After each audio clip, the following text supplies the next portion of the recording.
Thank you so much for joining me. It's really great to speak with you today. So tell me a little bit about yourself. So my name's Karishma. I'm 24 and I've been doing social media influencing and makeup for the last 3 to 4 years. So as soon as I graduated from uni, I jumped straight into like starting my own small business. And basically the first thing I did was like focus on becoming an influencer, working with brands, doing collaborations with the brands I've always dreamt of working with.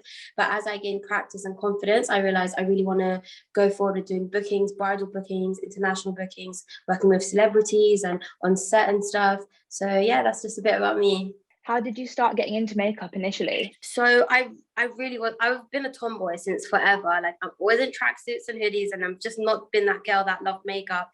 And then I had a very like severe episode of like cystic acne, so it really affected my confidence because I dance, so it affected me on stage a lot, and I was always nervous about being in front of people and them looking at my skin. So I had to learn makeup to know how to cover that, and I posted a video on Instagram basically talking about how it's affected my confidence, and I posted a makeup tutorial on how I cover up my acne because so many girls were messaging me saying, how do you like cover it up so flawlessly even though you have so much acne and so much textured skin? And it went viral and I got reposted by like huge beauty bloggers, and like it came in the newspapers and it came in like a lot of online like blogs and stuff like that. And just like that, it changed pretty much my life overnight. I went from having like 500 followers to 10,000 overnight, so it did change my life. And then I decided, okay, I think this is what I could do for a living, because I initially wanted to go and do medicine and work in like dermatology.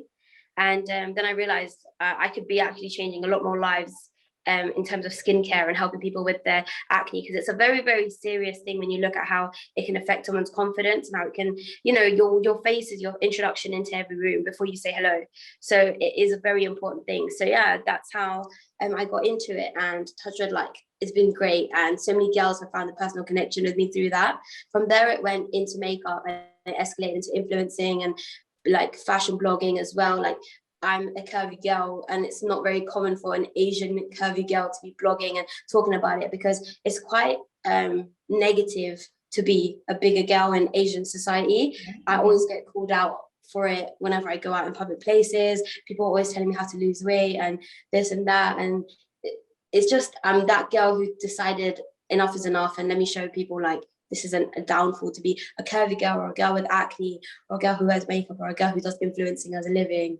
Great, that's super interesting. So talking about the overnight success, how did that feel for you waking up one day and you were at from 500 to 10,000 followers just because of one viral makeup hack? It was crazy because I was stuck on 500 followers for a good, I would say 6 months.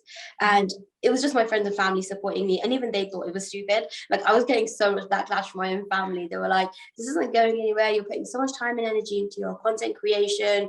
It's really like not, it's just become a bit stagnant and you're not really seeing any kind of success. So I was really at a point where it was New Year's and I was like, make my resolution. I'm going to work so hard. I'm going to prove everyone wrong. And then on literally Jan the 3rd, that's when it happened. So like I felt like that positive energy, and it was just really great because it wasn't coming from random people across the world. It came from people who genuinely connected with what I had to say. Yeah, I see what you mean. So how did that turn into the brand that is KARISHMA now? It became a bit of a thing where it was about promoting confidence and self-love and all of that a lot of girls struggle with in this day and age, because everything about social media comes from body image and how the perfect girl is portrayed online.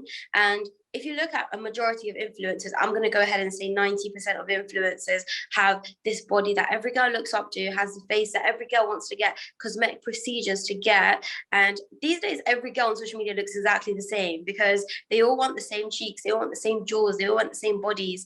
And it's exhausting living up to those beauty standards. And they're all Eurocentric beauty standards that Asian people physically cannot achieve. We cannot be 5'8" or 5'10", and because typically speaking, Asian girls are smaller, and you know, we have brown hair, we have brown eyes, and you know, we have like, I don't know, wider hips. So I don't know what it is, but like there's a lot of characteristics that come down to genetics that we can't achieve. So we have to surgically modify ourselves to be like these girls, and it's sad to see that.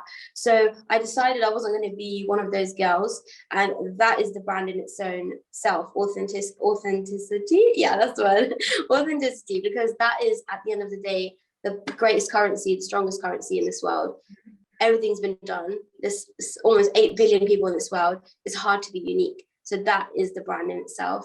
Oh, I love that. I really like that. It's very unique and individual. You don't actually come across that very often. Like, it's almost refreshing to hear something like that. Talking about Love Island now, like, what are your thoughts about Love Island in general, the concept of the show, and like this season? So Love Island is my guilty pleasure. Every single year, I am so invested. At one point, I was on a trip to Turkey, and obviously I couldn't watch it, like, because ITV Hub doesn't work in Turkey. So I was trying to find the most random website to stream it because I was so addicted to it. Like, it genuinely got to that point. So I love the show. I look forward to it every year. So I'm definitely that person who sits there and waiting for it at 9 o'clock every day. So it was crazy that someone from Love Island contacted me, because I get contacted by like people for, like, for example, music video shoots or modeling shoots to do makeup and hair. But it was the first time someone who I saw on TV who I genuinely liked. Like, there was an Indian girl at first, Shannon, and then there was another Indian girl, and I was like, this is representation at its finest. I'm glad to see it. Like, this is what we want to see.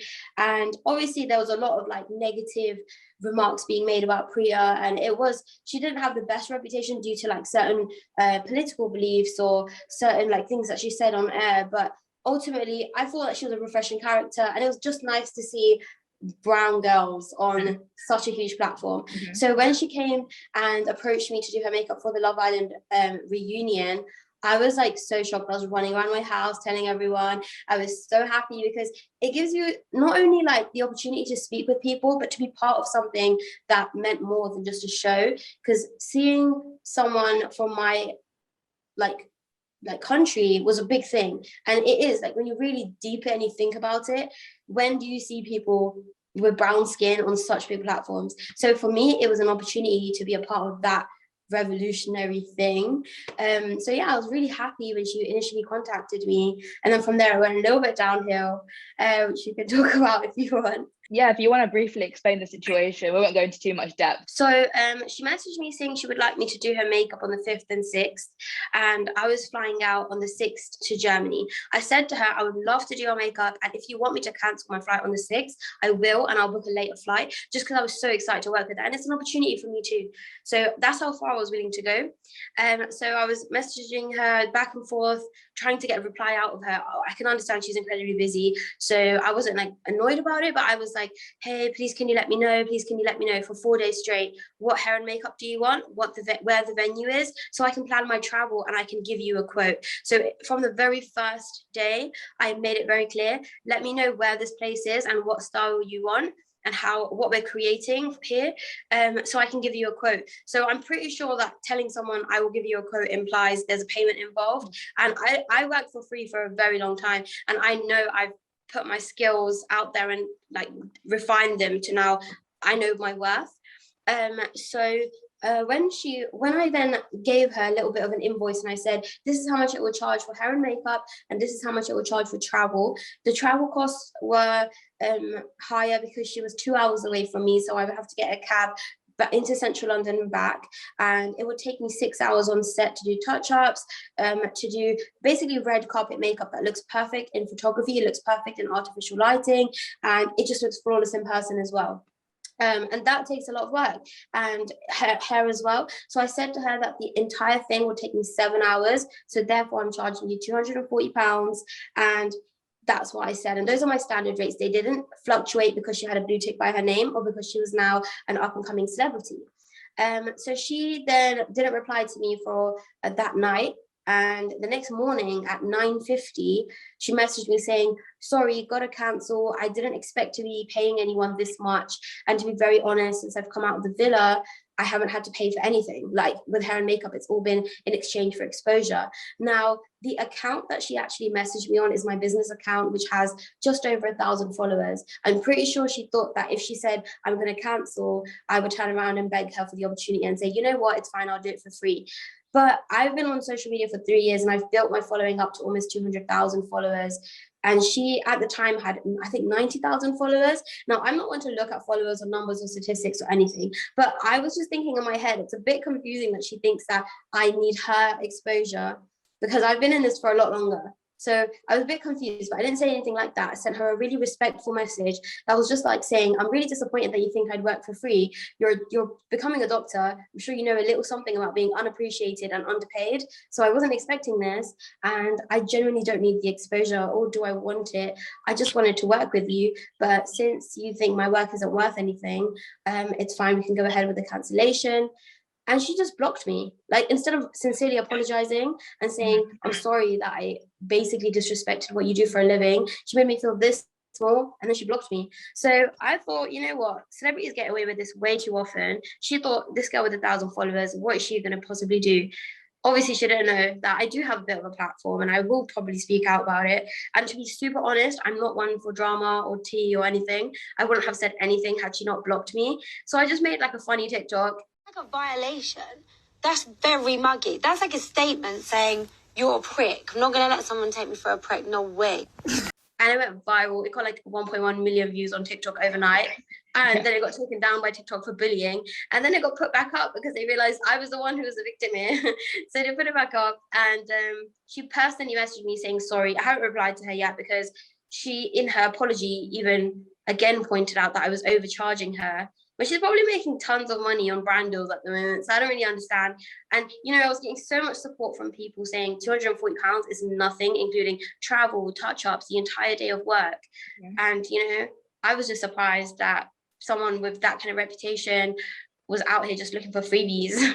Yeah, I see what you mean. So since the TikToks have come out, what has the aftermath been like? I mean, obviously you said people have been like quite supportive and understanding of your point of view. To be super honest, I wasn't trying to call out Priya as much as I was trying to call out her behavior, but it led to a lot of hate being sent her way. So even though I know that I'm so happy that a lot of people are supportive of my cause, and they were like super understanding that why can someone like call you out for your prices, because she actually told my entire audience my prices by writing it in my comments, saying I wasn't trying to scam you, I just think £240 is too much. Since you did not even have the courtesy to like reply to my message, you just blocked me straight away. I didn't think I'd have anything to say to you, but here we are. You come to my comment section on my page, my place of work, and think you can talk about my finances. That's where I draw the line. I'm a 24-year-old with a small business, and that is not easy. You coming into my comments and exposing my prices, places where my clients come to see my work, I don't understand where you get off spreading misinformation like that.